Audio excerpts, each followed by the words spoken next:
और मैं बड़ों को बढ़ाने लगा हूँ। Right sir.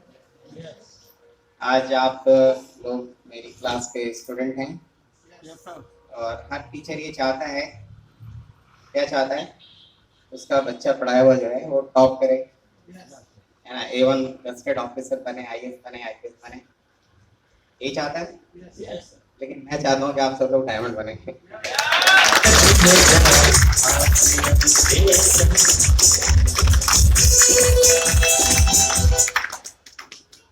पहले जब मैं बच्चों को पढ़ाता था तो मेरा ये टारगेट रहता था कि वे 10वीं में बहुत अच्छे नंबर लेकर आए, 12वीं अच्छे नंबरों से पास हो और पढ़ लिख कर कुछ अच्छी नौकरी करें, है ना। वो कोई भी नौकरी हो सकती है, और नौकरी चाहे कितनी भी अच्छी हो, नौकरी तो नौकरी होती है नहीं? yes. और अक्सर कहा जाता है कि नौकरी के 9 काम और 10वां यस सर।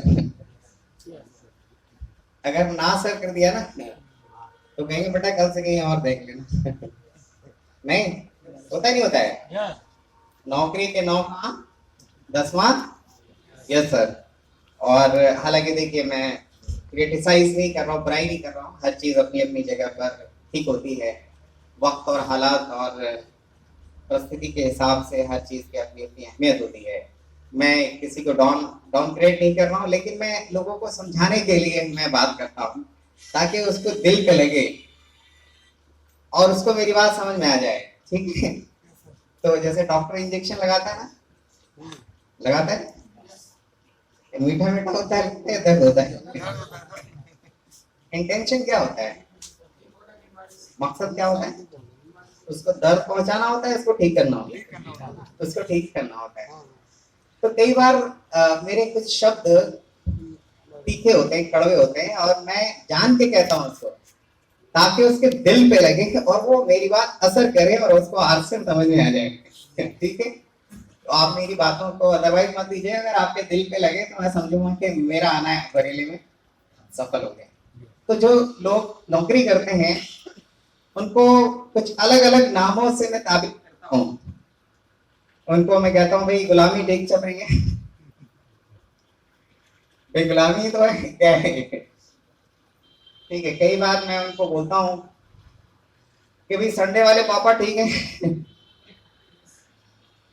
क्योंकि बाकी 6 दिन जो है वर्किंग डेज जो होते हैं उसमें पापा और बच्चों की मुलाकात तो होती नहीं है ना। वो लंबे पड़े रहते हैं, वो चले जब जाते हैं और जब आते हैं तो भी वो पड़े हुए होते हैं। तो वो वर्टिकली जो है वो बढ़ते हुए अपने बच्चों को नहीं देखते हैं। नौकरी करने वाले लोग कैसे देखते हैं, वो हॉरिजॉन्टली देखते हैं। सोए सोए हुए बढ़ते हैं बच्चे, है ना। और वर्टिकली क्या होता है, ऐसे खड़े हुए बढ़ते हैं और हॉरिजॉन्टली सोए सोए रहते हैं। तो अक्सर मैं कहता हूँ कि भाई संडे वाले पापा के क्या हाल चाल है।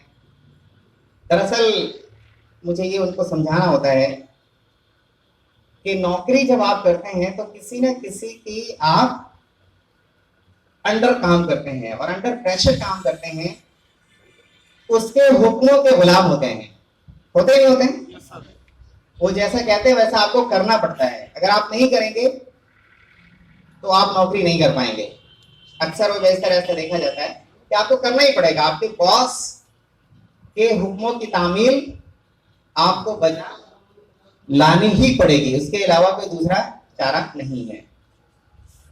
तो पहले बच्चों को मैं नौकर बनने की तालीम देता था और अब मैं लोगों को मालिक बनना सिखाता हूँ। जैसे मैं अपनी मर्जी का मालिक हूँ, ठीक है। मैं अपने बिजनेस का मैं खुद जिम्मेदार हूँ, मैं खुद मालिक हूँ। और आजकल का जो रूटीन है मेरा, वो 6 दिन मैं किसी तरह से टाइम पास करता हूँ। संडे एक दिन का काम रहता है बस, संडे संडे।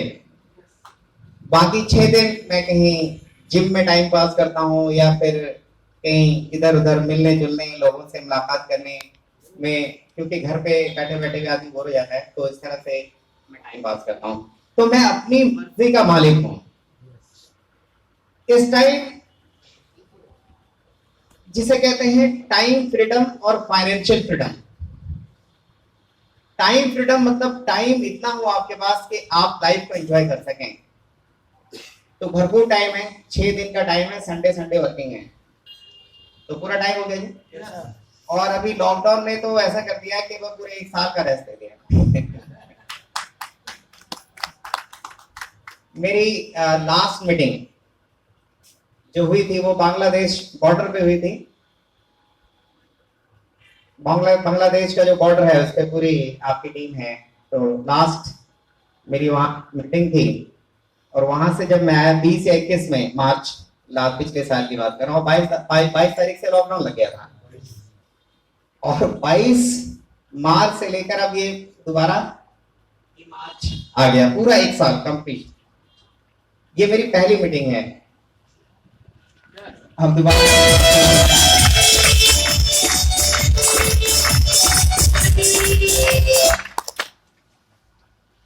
और आपको यकीन नहीं होगा कि घर बैठे बैठे अभी जो ये बिजनेस अभी आज क्लोज हुआ है, ये तकरीबन 4.5 करोड़ का बिजनेस क्लोज किया है।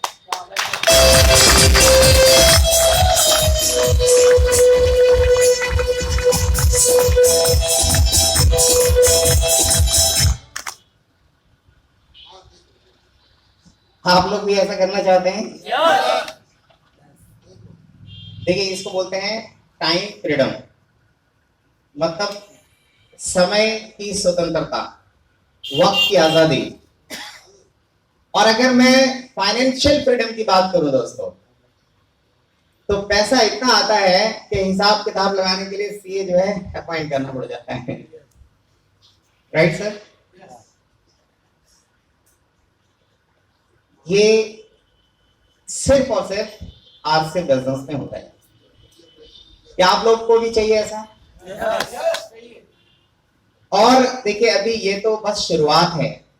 कुछ लोग जो रातों रात करोड़पति बनना चाहते हैं, जो लोग एकदम गर्मा गर्म कुछ खाना चाहते हैं, उनका मुंह जल जाता है।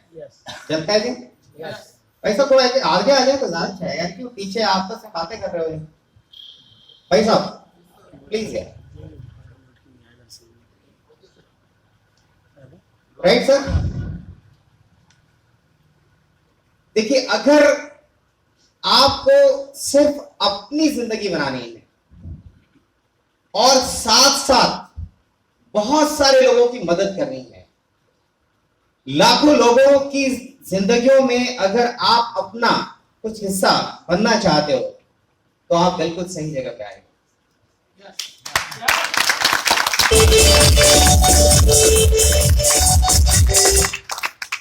देखिए, मुझे खुशी इस बात की नहीं है कि आज मेरी लाइफ बदली है, मेरी जिंदगी में परिवर्तन आया है।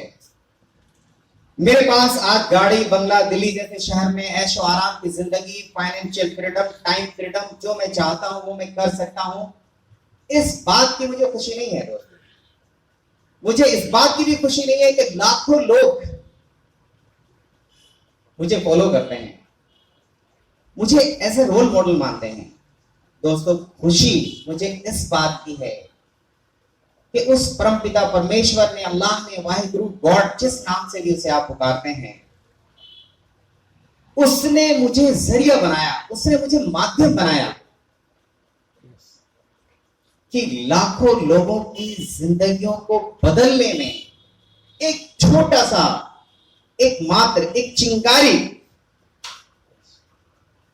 जो है वो शुरुआत उसने मुझसे कराई। इस बात की मुझे खुशी है।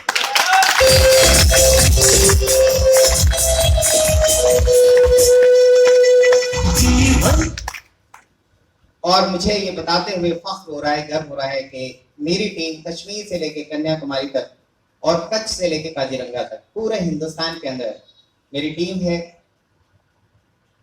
लाखों लोग प्रत्यक्ष या अप्रत्यक्ष रूप से मेरी जिंदगी से प्रभावित हैं, और वो ये चाहते हैं कि सर आप जैसा बनना है। ये बहुत बड़ी बात है दोस्तों। नहीं तो आप देखिए, ज्यादातर लोग, मैं दुनिया की बात कर रहा हूं, मैं सिर्फ भारत की या हिंदुस्तान की बात नहीं कर रहा हूं, पूरे हिंदुस्तान, पूरे वर्ल्ड के अंदर, पूरी दुनिया के अंदर तकरीबन 8 अरब से कम लोग रहते हैं। 7 अरब तो बहुत बहुत पहले पूरा हो गया था, उसके बाद जनसंख्या बढ़ रही है। मैं एज्यूम करता हूं कि तकरीबन 8 अरब लोग पूरी दुनिया में रहते हैं, राइट, मान लेते हैं। और उनमें से 99.99% लोग ऐसे हैं कि वो कब इस दुनिया में आते हैं और कब चले जाते हैं उनका पता नहीं चलता है। ये मैं सच्चाई बता रहा हूं आपको। उनका पड़ोसी भी उसको नहीं जानता है, उनके रिश्तेदार भी उसको, उसकी कदर नहीं करते हैं, उसको दुआ सलाम भी नहीं करते हैं। एक एग्जाम्पल से मैं आपको समझाना चाहता हूं कि ज्यादातर लोग ऐसे होते हैं दोस्तों, जैसे कि एक मच्छर जो है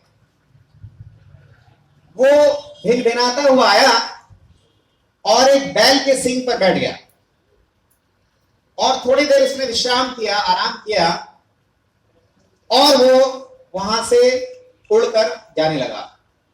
तो उस मच्छर को यह ख्याल आया, उसके मन में विचार आया कि यार मैं इस बैल के सींग पर कुछ देर मैं बैठा हूं, मैंने विश्राम किया है, कुछ देर आराम किया है, तो क्यों ना इस बैल महाराज का धन्यवाद कर दिया जाए, शुक्रिया अदा कर दिया जाए, राइट सर। तो वो क्या होता है, वो सींग से उड़कर उसके कान के पास आता है और भिनभिनाने लगता है और उसको धन्यवाद पेश करता है। तो उस बैल का जवाब क्या होता है? वो जब मच्छर कहता है कि बैल महाराज आपका बहुत बहुत शुक्रिया, धन्यवाद कि मैंने कुछ देर तक आपके सींग पर बैठकर मैंने विश्राम किया और अब मैं जा रहा हूं, आपका शुक्रिया अदा करना चाहता हूं। तो बैल का जवाब पता है क्या होता है सर? कि भाई तू कब आया और तू कब जा रहा है, मुझे इसका पता नहीं चला। तो दुनिया के अंदर आप अगर देखेंगे, आपके 99.99% लोग ऐसे होते हैं कि वो कब इस दुनिया में आते हैं और कब चले जाते हैं उनका पता नहीं चलता है। दोस्तों ऐसी जिंदगी का क्या फायदा? ऐसे अगर देखा जाए तो 2 वक्त की रोटी तो जानवर भी खाते हैं साहब, खाते नहीं खाते हैं?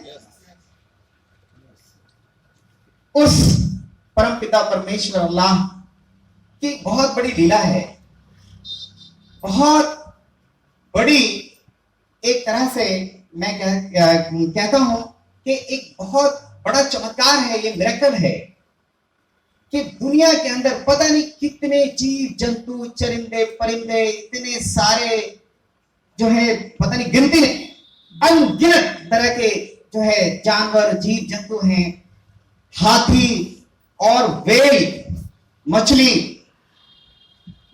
जैसे इतने बड़े बड़े जानवर भी हैं, है नहीं जी? गिनती है कोई? समुद्र में ही अगर आप देखें तो कितने तरह के जो है समुद्री जानवर हैं, बहुत तरह के हैं। एक बहुत बड़ी बात है उस कुदरत के लिए कि सभी भूखे सुबह उठते हैं,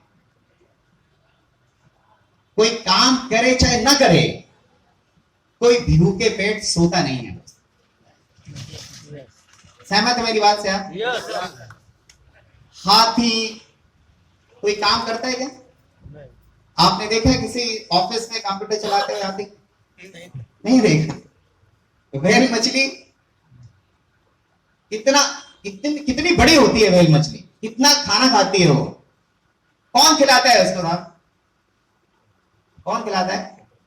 वही कुदरत खिलाता है, वही परम पिता परमेश्वर ईश्वर वाहे गुरु गॉड, आप जिस नाम से जिससे पुकारते हैं जानते हैं, वही खिलाता है दोस्तों।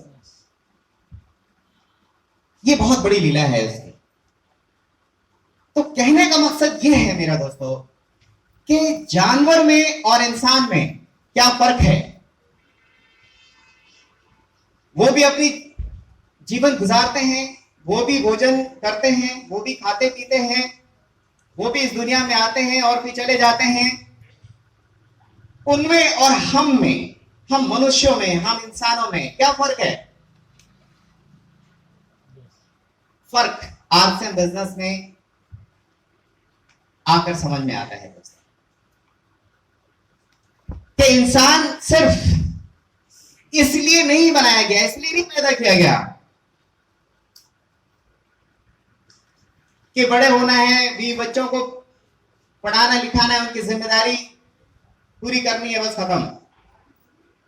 हमारी कुछ सामाजिक जिम्मेदारियां भी हैं, हमारा इंसान होने का कुछ कर्तव्य बनता है। अगर उस ईश्वर ने हमें इंसान बना के भेजा है तो हमें चाहिए कि हम कुछ ऐसा काम करें जिससे कि हम जब इस दुनिया से जा रहे हों, तो जब आए थे तो क्या हो रहा था, रो रहे थे और लोग हंस रहे थे, यही होता है ना। और अब जब इस दुनिया से जाएं तो आप संतुष्ट हो, आप खुश हो और पूरी दुनिया के आंखों में आंसू हो।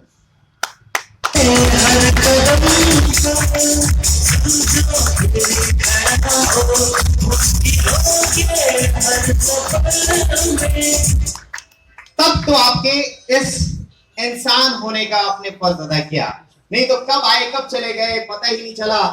तो आपका आने और जाने का कुछ मकसद हासिल है दोस्तों, राइट। तो इंसान क्यों पैदा हुए, आप अपने दिलों पर सोच कर देखिए। आप जिस भी उम्र के हैं, आप जिस जगह पर हैं, उस जगह पर आप जरा अपने दिलों पर हाथ रखकर सोचिए कि आपने अब तक कितने गरीबों की मदद की है, कितने धार्मिक कार्य आपने किए हैं, कितनी गरीब बच्चों की शादी कराई है, कितना लोगों को खाना खिलाया है, भंडारा किया है, या कितने लोग दुखी और जो जरूरतमंद लोग हैं उनकी आपने जरूरत पूरी की है। एक बार जरा दिल पे हाथ रखकर सोचिए। तो पता है ये चलता है दोस्तों, 99.99% जो आंकड़ा आता है, पता ये चलता है कि पूरी जिंदगी अपने और अपने परिवार से ही फुर्सत नहीं है, तो पड़ोसी के बारे में सोचने का तो कभी मौका ही नहीं मिला था, राइट। अपने भी बच्चे ही नहीं संभाले गए तो गरीबों की क्या मदद करते। अपनी ही बच्चों की शादियों में दूसरों के सामने हाथ फैलाने पड़े तो गरीब बच्चों की शादी कहां से कराते। अपनी ही 2 वक्त की रोटी के लाले पड़े हुए थे तो भंडारा कहां से करते साहब। 99.99% की मैं गारंटी लेता हूं, मैं देख रहा हूं, मैं प्रैक्टिकली अपनी जिंदगी को। क्या यही जिंदगी है साहब हमारी? क्या हम इसीलिए इंसान बनाकर भेजे गए मनुष्य? और कहा जाता है इस्लाम मैथोलॉजी के हिसाब से कि अशरफुल मखलूकात हैं, सर्वश्रेष्ठ सृष्टि का अंश हैं हम लोग। मतलब उस ईश्वर ने, अल्लाह ने सबसे बेहतरीन चीज अगर किसी को बनाया है तो किसको बनाया है? वो इंसान को बनाया है। और हम कई बार इतना गिर जाते हैं, इतना घटिया हरकतें हम करते हैं कि जानवर भी शर्म से तार-तार हो जाते हैं, राइट सर। वो आप देखते हैं न्यूज के माध्यम से और समाचार के माध्यम से, राइट सर। तो हमें इंसान क्यों बना के भेजा गया, इसको हमें समझने की जरूरत है। अगर हम ये समझ गए कि इंसान हमें क्यों बना के भेजा गया और हमारा कर्तव्य क्या है, हमारा फर्ज क्या है, अगर हमने इसको समझ लिया तो आर्ट्स एंड बिजनेस अपने आप ऑटोमेटिकली समझ में आ जाएगा, राइट। एक हदीस मैं आपसे सुनाना चाहता हूं और ये सभी लोगों को जानना चाहिए कि एक दफा मोहम्मद सल्लल्लाहु अलैहि वसल्लम ने ये इरशाद फरमाया कि अगर आप पेट भर के आपने खाना खा लिया और अगर पड़ोसी भूखा सो गया तो रोजे महशर के दिन, कयामत के दिन अल्लाह आपसे उसका हिसाब लेगा। समझ रहे हैं आप मेरी बात? कि बेटा तूने तो पेट भर के अपना सो गया और तेरा पड़ोसी भूखा कैसे रहा, इसका सवाल होगा। तो एक शख्स ने, एक व्यक्ति ने पूछा कि या रसूलल्लाह आप ये बताएं कि पड़ोसी कौन? तो आप सल्लल्लाहु अलैहि वसल्लम ने कहा कि 40 घर तुम्हारे दाहिने, 40 घर तुम्हारे बाएं, 40 घर तुम्हारे सामने और 40 घर तुम्हारे, कितने हुए साहब? 160 घर। कितने? कई सारे ऐसे गांव होते हैं जिसमें 160 घर भी नहीं होते। समझ पा रहे हैं मेरी बात? इनका हिसाब देना पड़ेगा। और इसमें ये नहीं कहा कि वो कौन हो, वो किस धर्म से ताल्लुक रखता है, उन्होंने ये नहीं कहा, पड़ोसी। समझ पा रहे हैं मेरी बात? अगर एक अमीर आदमी, गांव में एक अमीर आदमी है और उस घर में 150-200 मकान हैं, ठीक है, और उसमें से एक भी व्यक्ति अगर भूखा सो गया तो समझो उसकी आखिरत खराब है, उसकी आखिरत खराब है, ये मान के चलो। क्योंकि ये आपकी जिम्मेदारी है, क्योंकि आप इंसान हो, ये आपकी जिम्मेदारी है कि कोई भूखा नहीं सोना चाहिए। आप तलाश करो, ढूंढो ऐसे लोगों को जो ज़कात के मुस्तहक हैं, जो गरीब हैं, गुरबा हैं, जो मिस्कीन हैं, जो आपकी मदद के हकदार हैं, उनको ढूंढना आपकी जिम्मेदारी है साहब। उनको आपको नहीं ढूंढना है, आपको उनको ढूंढना है और उनको ढूंढ के उनकी आप मदद करो। ये तालीम है। कितने अमल करते हैं साहब? फिर मैं ये कहूंगा कि भाई अपनों से ही फुर्सत नहीं मिली तो पड़ोसी के बारे में क्या सोचते? Right sir? ये आरसीएम बिजनेस ये टीचिंग्स देता है, ये हमें सिखाता है कि हमें लोगों की कैसे मदद करनी है, किस तरह से उनको आगे बढ़ाना है। अभी भगवान स्वरूप जी कहानी सुना रहे थे केकड़े वाली। आप मदद की तो छोड़िए, टांग खींचने वाले बहुत लोग हैं। कोई अगर सुखी है, कोई खुश है, कोई आगे बढ़ रहा है, अगर कोई तरक्की कर रहा है तो क्या होता है? ये कैसे तरक्की कर रहा है, ये कैसे आगे बढ़ रहा है? अपने दिलों में हम जलन, हसद, कीना, बॉस लेकर हम फिरते हैं, जबकि ये कोई भी धर्म नहीं सिखाता है दोस्तों। किसी भी धर्म के अंदर ये हर धर्म की तालीम है कि आप दीन दुखियों की मदद करें, आप लोगों की मदद करें, आप लोगों को के दुख दर्द में आप काम आए। यही तो है, यही तो धर्म सिखाता है, नहीं सिखाता? और यही आरसीएम सिखाता है। यस।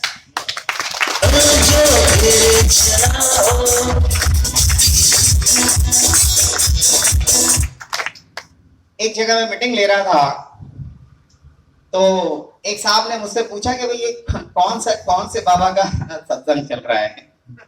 तो हमने उनको बताया, मैंने कहा भाई आरसीएम बाबा का सत्संग है। लोग बात जो है धर्म के नाम पर, सत्संग के नाम पर बिजनेस कर रहे हैं, लेकिन थैंक्स टू गॉड हम शुक्रिया अदा करते हैं उस परम पिता परमेश्वर का, और साथ साथ में हम शुक्रिया अदा करते हैं मिस्टर त्रिलोक चंद छाबड़ा जी का, जिन्होंने एक ऐसा प्यार भरा